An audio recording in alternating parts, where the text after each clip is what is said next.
आमची काही किंमतच नाही।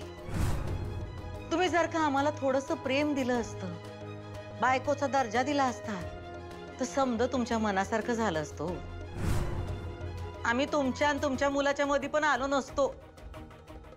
तुमचं सगळं ऐकलं असतं, आमचे सगळे हट्ट मागे घेतले असते, तुमच्या सुखासाठी आमच्या वाटण्याला आमच्या म्हणण्याला मुरड घातली असती हो आम्ही, त्याग केले असते। पण म्हणतात ना हो, देर आहे दुरुस्त आहे। आता आपल्याला कुठं फिरायला नाही जाता येणार, पण निदान तीर्थयात्रा तरी जोडीनं होईल नाही का? ते खूप आहे हो आमच्यासाठी। आमच्या गळ्यात मंगळसूत्र घालण्याचं आमचं स्वप्न पूर्ण करून टाकावं। तुझं स्वप्न पूर्ण होईल, मी करेन। माझी एक अट आहे, माझी सून माझी अक्षरा या घरात परत आली पाहिजे। तुला संसार करायचा आहे ना माझ्या बरोबर? माझ्या मुलाचा संसार वाचला तर तुझा संसार होईल।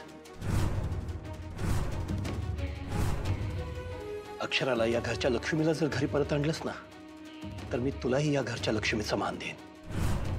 अक्षराला मानाने परत आणलंस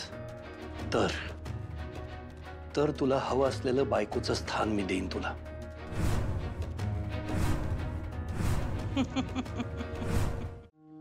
काय उपाय? बाबा, उपाय म्हणजे मला असं दिसते की अधिपतींच्या बाबांशीच बोलावं लागेल। म्हणजे बाबांमार्फतच अधिपतींशी बोलणं करावं लागेल। अधिपती स्वतःच्या बापाला मानत नाही, ते त्यांचं म्हणणं कसं मानणार? बाबा मानत नाही तसं नाही। अक्षरा, अगं तू किती त्यांच्या चुका पाठीशी घालणार आहेस? अगं हा स्वतःच्या सख्या बापाला विचारत नाही, त्यांच्याबद्दल त्याला नाही आदर नाही किंमत, आणि हा भुवनेश्वरी मॅडमचा शब्द झेलतो, स्वतःच्या लग्नाच्या बायकोला घराबाहेर काढतो का? तर तू त्यांना नकोयस आणि तू त्यांची वकिली करायचं थांबवत नाही। काय बोलावं तुला ना कळतच नाही अक्षरा मला। बाबा आता आपण भूतकाळाबद्दल बोलणं थांबवूया प्लीज। अगं भूतकाळच आहेत अधिपती तुझा। नाही बाबा, अधिपती माझा भूतकाळ, वर्तमान काळ आणि भविष्य आहेत। पण भूतकाळ विसरून वर्तमान आणि भविष्य। बाबा भूतकाळाबद्दल पुन्हा तेच तेच बोलून आत्ताची परिस्थिती बदलणार आहे का? पण तूच त्या भूतकाळात केलेल्या चुका आहेत ना त्या पुन्हा पुन्हा करतेस अक्षरा। नाही बाबा, मी शिकलीये माझ्या चुकांमधून। मला आता कळलंय की आपण जर तेच तेच वागत राहिलो तर आपल्या पदरीही तेच पडतं। पण जोपर्यंत आपलं वागणं बदलत नाही तोपर्यंत परिस्थितीही बदलत नाही, मला कळलंय बाबा। अगं एवढी शहाणी हुशार मुलगी तू, आणि कुठं ते। बाबा प्लीज, अधिपतींबद्दल वाईट बोलू नका। म्हणजे तू त्यांचा नाद सोडणार नाहीस? कसा सोडेन बाबा, माझं प्रेम आहे त्यांच्यावर। अगं अक्षरा, हे प्रेम जे आहे ना ते वागण्यातून दिसायला नको का? बाबा पण आमची भेटच होत नाहीये, मी कसं बोलू त्यांच्या वागण्याबद्दल? हे बघ, तू वेडी झालीस त्यांच्या प्रेमात।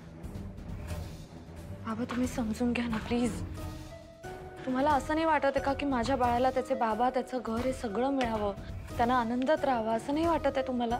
अगं त्या घराचा, त्या बापाचा त्याच्यावर जर चांगला परिणाम होणार असेल ना तर माझी काहीच हरकत नाहीये। मी घरी आल्यावर बोलूया बाबा। इरू कुठे? ती निघालीये, मगाशीच पोहोचेल थोड्या वेळात। आणि तू हॉस्पिटलला जाणार आहेस ना? हो, मी आता तिकडेच आहे आणि इकडून मंदिरात जाईन, मग घरी आहे। आणि बाबा काळजी करू नका, सगळं ठीक होईल। हे बघ, तू आम्हाला दिलासा दे, पण आम्हाला काही ठीक होताना दिसत नाहीये बरं का।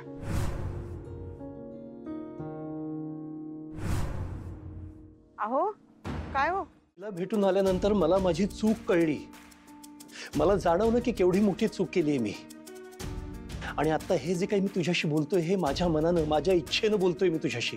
बस बस बस, एवढ्यावरच ठेवा। नाही भुवनेश्वरी, एवढ्यावरती नाही राहणार ते। माझा हेतू चूक सुधारणं हा आहे। इथे माझ्या चुकांची शिक्षा माझ्या मुलाला आणि माझ्या सुनेला मिळते आकारण। हो, तुम्ही जर का हे समज अधिपतींसमोर बोललात की माझ्या मुलाचा संसार मोडू नगस, मी तुझ्याशी लग्न करायला तयार आहे, तर ते तुमच्यावर आणखीनच रागवतील। तुमचं आणि त्यांचं नातं, त्यांचं आणि सुनबाईंचं नातं अजूनच बिघडल, ते सुनबाईंना कधीच घरला घेऊन येणार नाहीत। मग मी काय करू? तू सांग ना, मी काय करू?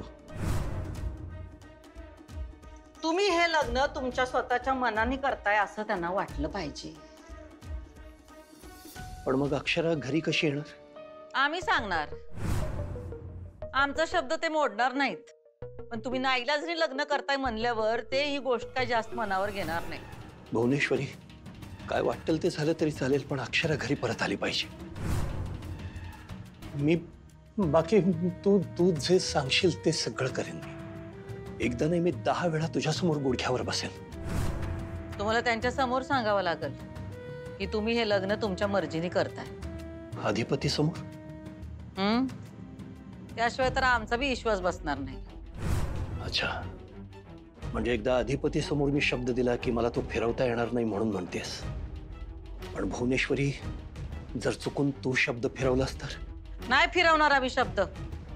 जी बाई मोडू शकत्या ती जोडू पण शकते. म्हणजे सगळं मुद्दाम मोडलंस हे मान्य करतेस?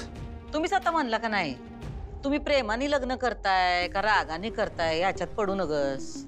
तुला हवंय ते मिळालंय का नाही ते बघ. तसंच आम्ही तुम्हाला सांगतोय, आम्ही लग्न मोडलं का जोडलं यात तुम्ही पडू नका. तुम्हाला हवंय ते मिळतंय का नाही तेवढं बघा. Fair enough. पण अक्षरा आधी घरी येईल आणि मग आपलं लग्न होईल. लग्नाच्या आधी मला अक्षरा घरात हवी आहे. ठीक आहे, मान्य आहे आम्हाला. पण ह्यो जर तुमचा सापळा असला तर? आता मी कुठल्या शब्दात कसं पटवून देऊ तुला की हे सगळं खरं आणि मनापासून बोलतोय मी? त्यासाठी एकच उपाय आहे.